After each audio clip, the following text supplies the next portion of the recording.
fire creates burn patches all over the place. The levels were originally designed to take advantage of the PlayStation's 3D capabilities, but suffered some issues with the camera and graphics. I can't count how many times I would leap to my death just because the camera got right behind me and I couldn't see what was coming up. And the shoulder button's camera control was pretty bad. Now you have complete control of the camera with the right analog stick, and the details in the graphics make it a lot easier to see the edges of platforms. This is especially evident in the treetops level. When I originally played this level years ago, it took an hour of my life to perfect and beat it. Now, barely 15 to 20 minutes. However, there is one graphical issue I have to bring up. Even though the game has amazing graphics, in the Reignited trilogy, people are suffering from a motion blur and it's making people feel nauseous. While I personally have not had this issue happen to me, I feel like it's important to let people know that they might be puking. But come on, I mean, the only issue is that the game looks too good, right? I think we as a people can make do. Maybe even one day either patch out the motion blur as an option or just start puking all the time. Either way, it's a win-win. I mean, it doesn't feel great to puke, but you know what I mean. The game doesn't just look great, it sounds great too. Tom Kenny is back from Spyro 2 and 3 to reprise his role as Spyro. And this time around, he sounds like a great combo of the spunk from the first game and the youth from the next two. Destiny? I just want to kick some. Just toast those enemies and collect the treasure. Young and spunky, you sure we're not playing Spinelli the Dragon? The thing that aged the best from the first game, and was in fact one of my most favorite things about the original trilogy, was the music. Stuart Copeland, the drummer from The Police, returned to the Reignited trilogy to update his orchestrations. And personally, I think they sound even better than before. However, if you don't like the updated sound and want to relive that nostalgic Amanda Show style goodness, you can always go to the menu and change it back to the original. Damn, Toys for Bob, stop catering to fans. You're making everyone else look bad. Needless to say, everything about the Reignited Spyro the Dragon looks and sounds amazing. Everything looks incredible and every single sound is satisfying. But now for the most important question, how does the game play? Well, it plays amazing. It controls even better than the original in my eyes. You have all the original moves that make Spyro Spyro. You got your fire breath, your head charge, and your glide. And now the musical arrangement changes based on Spyro's actions. So if Spyro's doing the head charge attack, the music gets a massive increase in percussion. God, that's so sick. Of course, we also have Sparks the Dragonfly. Now here's the thing about Sparks. I think Sparks is the best thing ever when it comes to minimalist design choices for showing off a life bar in a game. His color serves as your life bar, and he also helps you grab gems and other collectibles within range. But wait, there's more. Toys for Bob also gave Sparks a new ability that pinpoints any gems you haven't collected yet. Sparks was cool before, but now he's infinitely more useful. Just make sure to keep him healthy by feeding him butterflies. Wait, that doesn't make sense. Butterflies and dragonflies are the same size. All right, let me just see this one moment.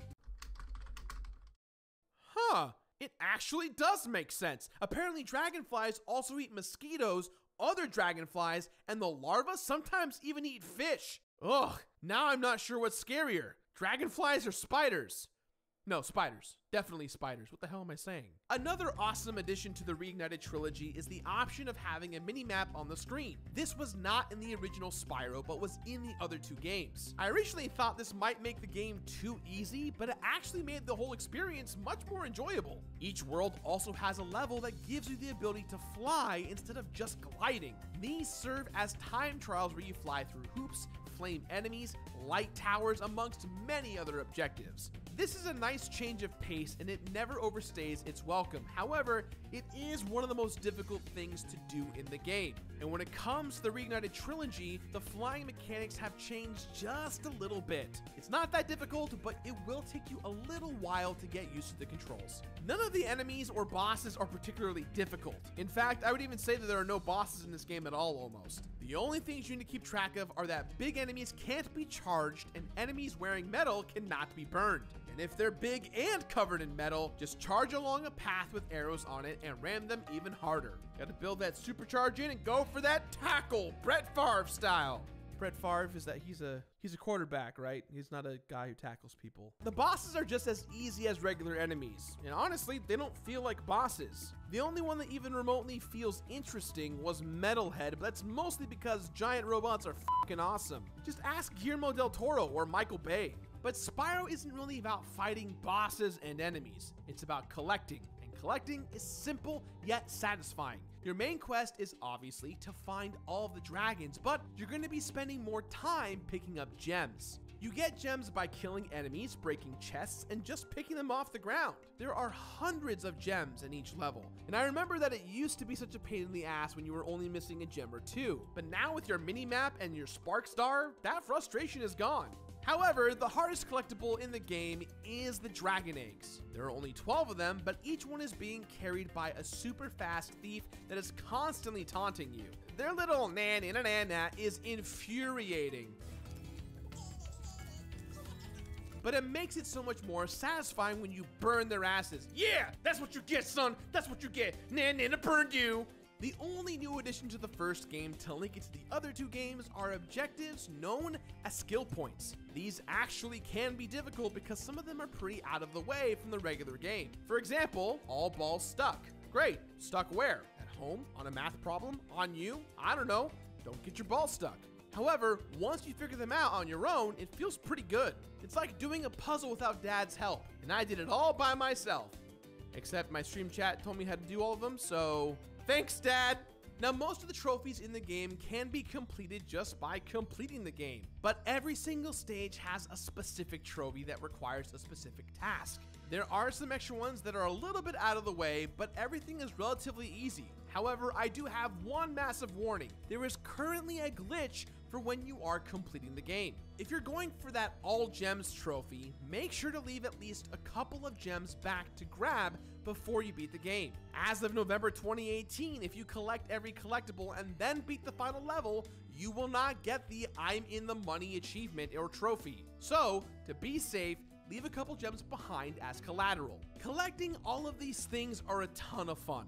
It's always great to complete a game that feels rewarding just for playing it. You feel motivated to collecting each item, whether it be to see a cutscene, hear the sound of breaking chests, or just to get those damn thieves to leave my shit alone. Get out of here! No one likes when you do that! You're like, what, like 100 years old and you're taunting me? I'm a fire-breathing dragon. I will murder you. Do you have any friends? I bet you're in a WhatsApp group or a Discord and you mention each other like every 3 months being like, yo, this was cool, right? That's what you do. That's what you do. Spyro does completion right by giving you the best reward you can get for doing everything in a game. More game. Collecting all of the dragons, gems, and eggs gives you access to Nasty's loot, a level that's all about hunting down thieves and collecting 2,000 gems. It's a ton of fun, and it feels good to get all of those tasty, tasty gems. Getting all the trophies is just for bragging rights. However, getting all the skill points in the game will grant you access to several pages of concept art. Yay for artists! Completing the game will grant you a total of 120% on the main screen. I said earlier that when I first played Spyro all those years ago, I thought that it was a great 95% of a good game. It was being held back by the graphics and the camera controls. Well, Toys for Bob has come in and fixed that 5% for me, and I want Bob to know that he should be very proud of his toys.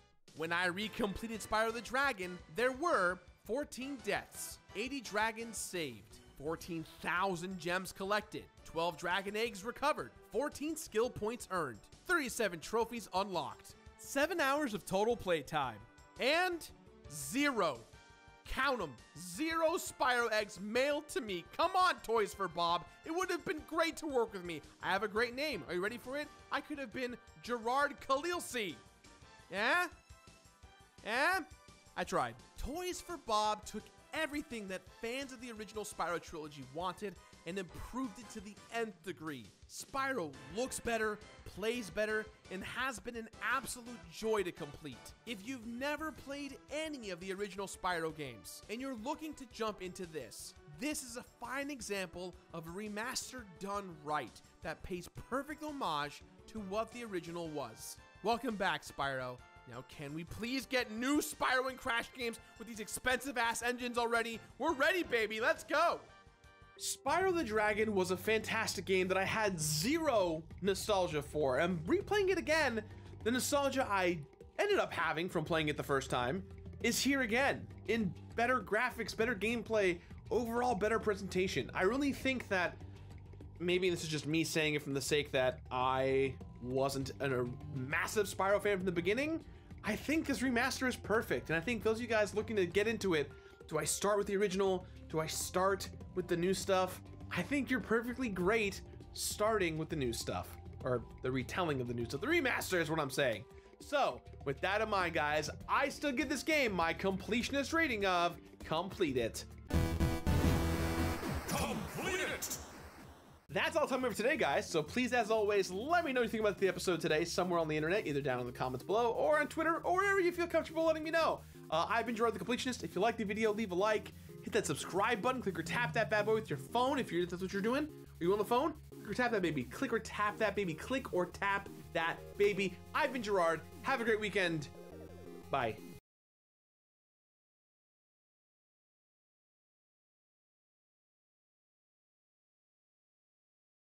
Nintendo is a company that has always put meticulous attention to detail at the very forefront.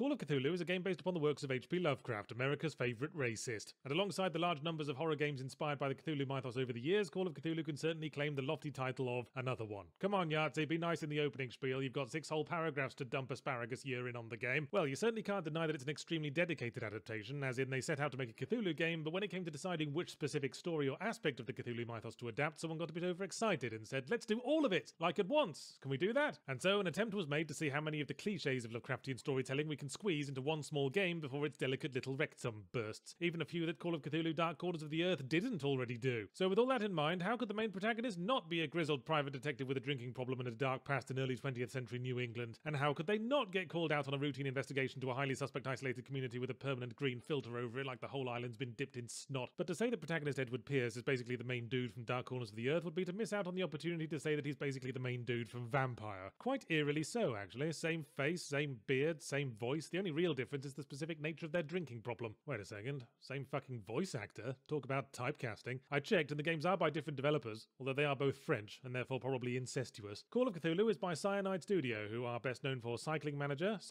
2, Space Marine Deathwing, and Cycling Manager 3. Not exactly big-time award winner types, unless there's an award for world's most basically competent mid-range developer. But anyway, Edward Pierce is hired by rich Uncle Pennybags to investigate the suspicious death of his daughter, an artist whose paintings have a slightly alarming habit of making people go Toblerones in the eye sockets mental. Also, she'd been living in a remote fishing community that seems to be muddling on suspiciously well for there not being that much fish around, and all the locals treat you like a black person in an affluent Midwestern suburb because you haven't got boggle eyes or smell faintly of death and sandwich tuna. So by now, your Cthulhu game bingo card should have more crosses than an infant graveyard in an anti-vaxxer community, but ironically, Call of Cthulhu misses out on the free space by forgetting that the defining element of Lovecraftian horror is the fear of the unknown, and Call of Cthulhu just can't make things known fast enough. Sorry to keep bringing it up, but Dark Corners of the Earth shows how pacing is supposed to be done, at least in the bit before it turns into a crappy stealth shooter, when you can feel tension slowly escalating until you find yourself getting chased over a rooftop and stumbling upon a fish finger in a negligee. In Call of Cthulhu, meanwhile, Pierce is barely off the boat and getting the stamp on his Lovecraftian protagonist rewards card before he's stumbling on secret cultist lairs and getting thrown into the usual local franchise of Stock Horror Asylum, where they had to fire the cleaning staff to pay the electricity bill. I think the moment the game officially lost me was when a giant spindly monster climbed out of a painting for a surprise stealth section in full view with no subtlety or build-up, and it might as well have been wearing a top hat. And it wasn't even much of a surprise, because ever since I'd entered the room, Pierce had switched from searching the cupboards I clicked on to wanting to hide inside them, which instantly informed me that either we were about to have a stealth section or Edward's social anxiety problems were kicking in. Which might as well bring us to the gameplay. Call of Cthulhu is on the surface an investigative game, patterned with basic use key indoor inventory puzzles, accessorized with dialogue trees and light stealth. Very light stealth, actually. It'd struggle to leave a finger mark in a bowl of watery custard. Run away from an alerted human guard and turn precisely one corner, and they'll usually write you off as a mystical vanishing wizard, and it's far more important that they investigate the mystery of the nearby stain on the wallpaper. The spindly monster is a bit more dogged and can insta-kill you as soon as it catches up, but it's more irritating than scary. In fact, I don't remember feeling the least bit scared by any of Call of Cthulhu, which for a horror game is a big red cross and a see me note. The world of the game just didn't feel real enough for me to get sufficiently immersed. I found it slightly hilarious how Pierce has a special designated horror face, where his eyes are all boggly and his hair's mussed up, that he flips to like a fucking toggle switch every time something weird happens. But I'm with you, weird-faced version of Pierce. I do get the feeling there's something very wrong with this island. The main town appears to consist only of several empty wooden sheds and a pub, populated by about 15 copy-pastes of the same 3 guys. The story feels patchy, like bits of it are getting skipped over. You escape from McHorror Asylum, or rather the basement of McHorror Asylum, with still the top part of McHorror Asylum to worry about, I'd have thought, and the game goes, hooray, you escaped, and now you're back in the house you were in earlier that you've decided to use as a hideout, and a bunch of other characters are there and are now your best friends. Sorry you missed all that, but you seemed really into that loading screen and we didn't want to interrupt. There's this gangland boss character who gets built up for the whole first half of the game as a major player that everyone's scared of, and they just fucking disappear without payoff before the end, and sit out the finale eating Twixes in the green room. See, I assumed the patchiness was because the game was going for branching paths and was swapping characters and events around based on my actions. There are heavily emphasized choices that do the Telltale Games thing, where it flashes up a bit of text saying things like, Yog-Sothoth will remember you did that. Also, the RPG elements let you put points into things like eloquence and psychology to unlock new paths and dialogue choices, but as I discovered on my second playthrough, this was all theatre. The RPG elements and the sanity meter, whoops, another cross for the bingo card, are all a paper-thin veneer to make you think your path isn't completely predetermined. Most of the events that reduce sanity are mandatory, and even if you skip the few optional ones, Edward Pierce goes just as banana flapjacks nutty at precisely the same point in the story as before. In the end, the only thing your choices affect are what options are unlocked on the ending Tron 3000, and after going over the guide, what choices unlock what seems to be completely arbitrary. Say yes to character A, drink the whiskey in Act 4 and stick an olive up your nose to unlock ending 1. Say no to character A, molest the baby harp seal and put on the kilt instead of the chastity belt to unlock ending 2. Pull your trousers down, select quit to desktop and open your preferred web browser to unlock slightly more fulfilling afternoon.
war with the cybernetics has reduced the former cities of Earth into a few filthy underground outposts of starving humans who fight for their right to exist.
racket with all your years of experience, it's impossible to conceive that I might have something to offer, right?